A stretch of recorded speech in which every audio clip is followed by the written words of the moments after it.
Kev Harris. And I'm Emily Southfield. And we're here at the SIGB ski test in Kutai for In the Snow TV. So with more and more people wanting to get off the beaten track, you might find yourself picking out a pair of touring skis to do a little bit of walking up and leaving the crowds behind. I'm pleased to say that I've got Andy from Glenmore Lodge with me, who's going to tell us a little about touring skis. So Andy, firstly, thanks for your time. No problem. Good to meet you.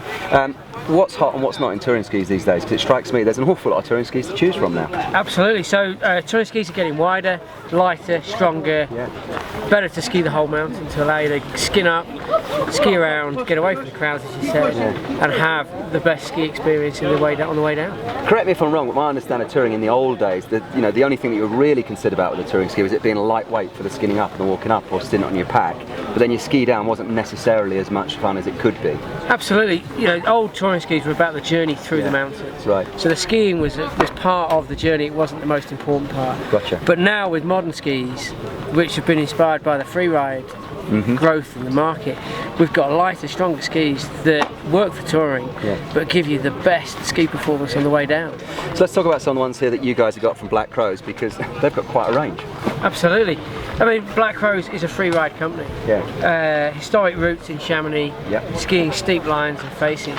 And the Freebird range is a lighter weight version of their stronger freeride skis. Brilliant.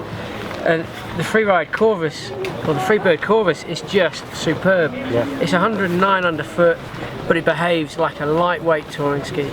So, sorry to interrupt you, but also as well now, the boot that we've got on here in the setup as well, talking about like freeride setups and wanting to ski hard and fast and enjoy it. This is a 130 flex boot. You said it's brand new out for next year, so there's a lot of performance in the boot now as well. Absolutely. We've gone from lightweight boots that were good for walking and climbing in to a boot that is still good to walk in. You can put a crampon on it and climb a mountain, but when you click into the bindings, it's an alpine performance boot. Brilliant. And the system as well now for the bindings. Let's have a quick look at this, because it's the most clutter-free system I've seen in a long time. Absolutely. The plumb bindings and these pin bindings that there's lots of different models of, they connect straight into the boot. So you get a very strong system, very lightweight, really flexible, very easy to go up with, but when you lock the heels down, you get a very strong performance. Can we have a look at it? How do we Certainly. get it out?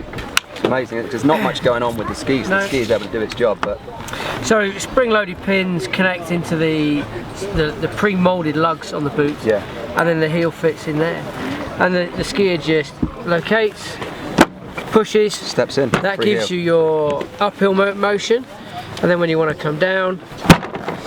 So Andy, this system really is designed for the person who is all about ski touring. It's lightweight, it's it's hassle-free, it's easy. Absolutely. But if you've got somebody who still wants to walk up a little bit but wants a more beefier, higher performance, more like a downhill binding. An all-round version of that would be something like this Tyrolia or a Fritchie model, which is more like a normal downhill binding, a more alpine-inspired toe piece with the release slider underneath. The heel piece is locks down onto the shelf at the rear of the boot rather than into the internal lugs like the pin bindings. And then the release at the heel, you go from locking down for skiing hard to releasing for skinning uphill. And then you can either use a skin or a crampon with this system. Absolutely. You normally have the skin underneath the ski, and when it gets a little bit icy, you can add crampons to the ski so you can keep going. So if someone's looking out for a touring ski, it's obviously a specialist bit of kit, so they're probably going to have a bit of knowledge of what they're after. Absolutely. But if you are considering a touring ski, what advice would you give somebody? So choose the length so it's right. You don't want to go too short. You're carrying a rucksack, you're likely to go over the handlebars if the ski's too short. The width underfoot is important.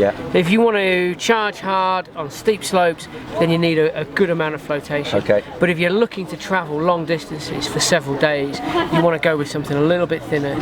So it's a little bit lighter. It copes with the varying types of snow you get whilst on a hut-to-hut ski tour. Brilliant, and it's a pleasure. All I want to do now is go for a tour. Let's go find some powder snow. Awesome, thank you.